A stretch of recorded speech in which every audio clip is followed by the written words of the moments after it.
haunted UK asylums.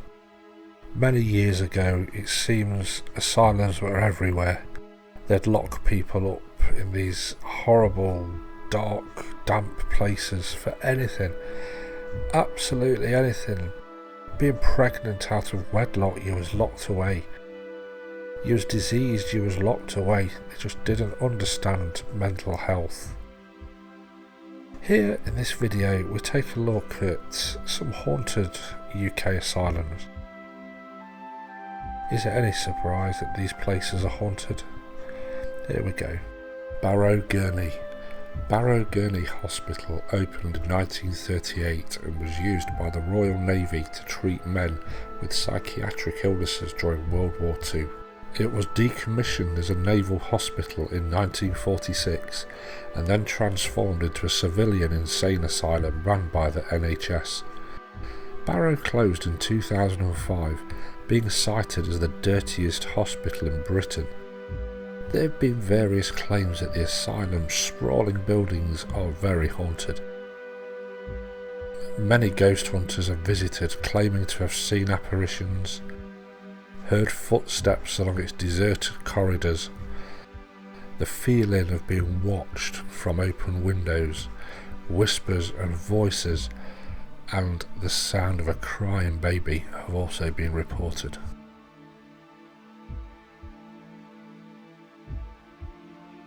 Hellingly. Hellingly opened in 1903. This huge Victorian-style property included its own water tower, shops, dentists and even a train line. Home to what was then termed as mentally insane or mentally defective children, it housed almost 2,000 residents at its peak. Abandoned children and women who bore a child out of wedlock were also incarcerated there.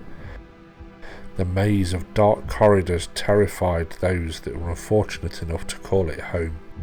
Finally, the building was abandoned in 1994.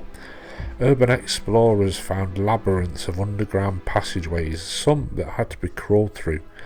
Claims of strange noises and an unsettling atmosphere still persist in the area of the asylum today. Sandhill Park.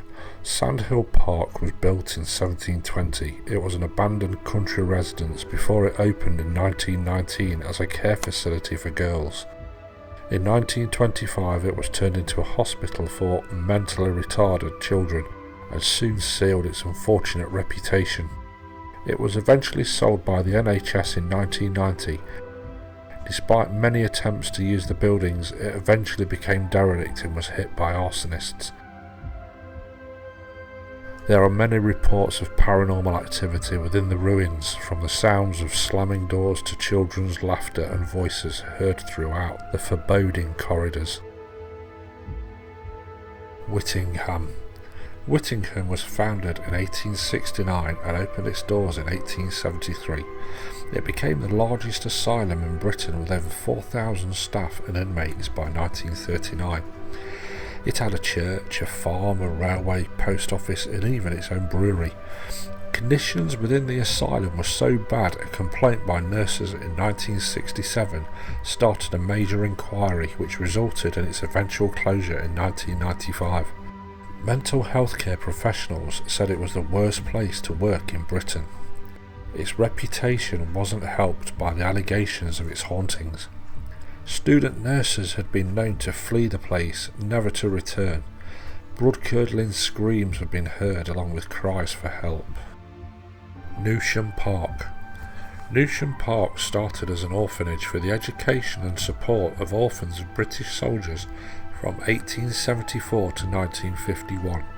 It then turned into a hospital for the mentally insane, terminally ill and the elderly.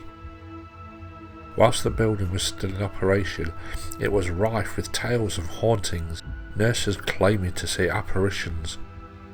One nurse claimed she saw them on a regular basis and was later found dead in a corridor. A ghost of a small boy is said to haunt the attics. It's thought he may have died after being locked in a cupboard for punishment. Still to this day, Newsham Park is scaring its visitors with its numerous ghosts and is thought to be one of the UK's most haunted locations.